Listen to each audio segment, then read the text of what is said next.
Tottenham leapfrogged Newcastle to take their place back into the Premier League's top four after a 2-0 win over London rivals West Ham at the Tottenham Hotspur Stadium.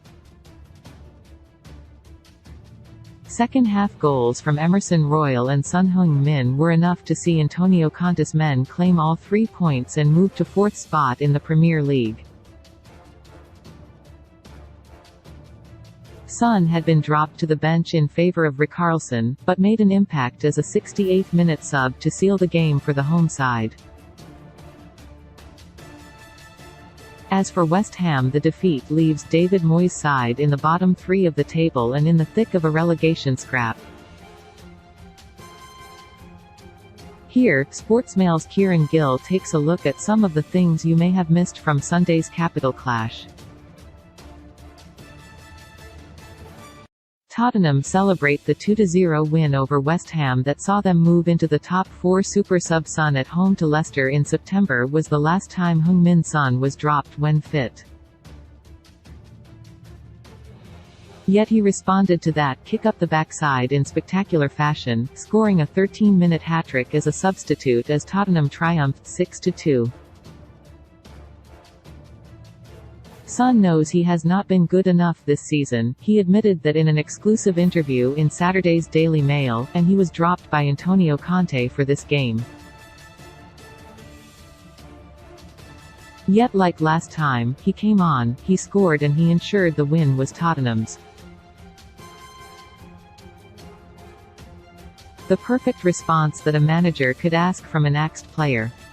Son Heung-min was left on the bench by Spurs but scored after coming on in the second half, leading by example before facing League Two Wimbledon on Saturday. Hartlepool midfielder Dan Kemp asked his manager Keith Correll if he could leave the team hotel to meet his best friend who lives locally for a coffee.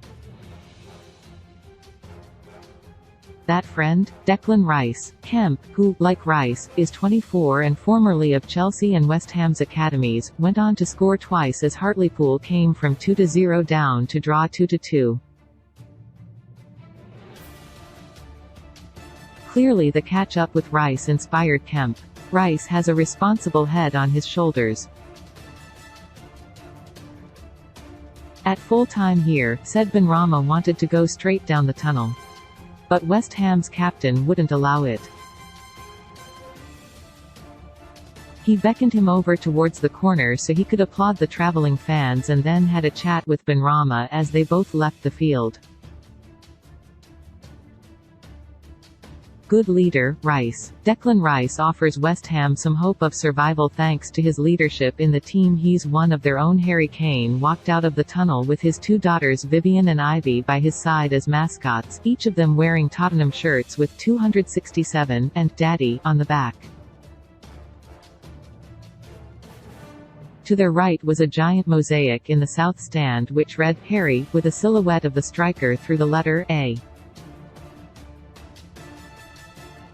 This was a poignant tribute to the club's greatest goalscorer. Harry Kane leads his team out with his two daughters by his side as mascots for the game, a royal mistake his manager may be prone to accidentally calling him Nathan in press conferences, but Naif Agard has been showing why West Ham signed him for £30 million from Rennes in the summer. However, he made one rare mistake here, and that was when Tottenham scored. Agard went across to close down Ben Davies, which only left Emerson Royal all on his own behind him. Funny what a goal can do for a player's confidence. After scoring here, Royal pulled out the no-look passes, flicks and tricks for the remainder of the match. A rare mistake from Naif Agard allowed Emerson Royal to put Tottenham in the lead out of tune. One of the earliest sketches of the Tottenham Hotspur Stadium, doodled in the offices of architecture firm Populous, depicted a megaphone emerging from their south stand. They wanted it to be the loudest stand in the country, and the away supporters won't have enjoyed the songs being blasted their way in the final few moments of this match. West Ham's going down was first. La la la, la la la, yours asterisk asterisk asterisk, then followed. Next weekend's game against Nottingham Forest at the London Stadium feels significant. The West Ham players wouldn't have enjoyed what they heard from the Tottenham fans whenever opponents of West Ham complain about a decision. They may find David Moyes is liable to refer them to the new name of Bolton Stadium. Moyes feels his side have been on the wrong end of a few calls this season, though West Ham were slightly fortunate here in that a Thilo Kehr's handball did not lead to a penalty in the first half and b. Michail Antonio did not receive a second yellow card in the second half. David Moyes' side were lucky that a few referee decisions went their way against Spurs Downs and out. This was Flynn Downs' third Premier League start away from home this season. The other two arrived at Anfield, a 1-0 loss to Liverpool, and Old Trafford, a 1-0 loss to Manchester United. Sadly for Downs, it's another defeat from a big away day. It was another unhappy away day for West Ham's Flynn Downs in North London on Sunday.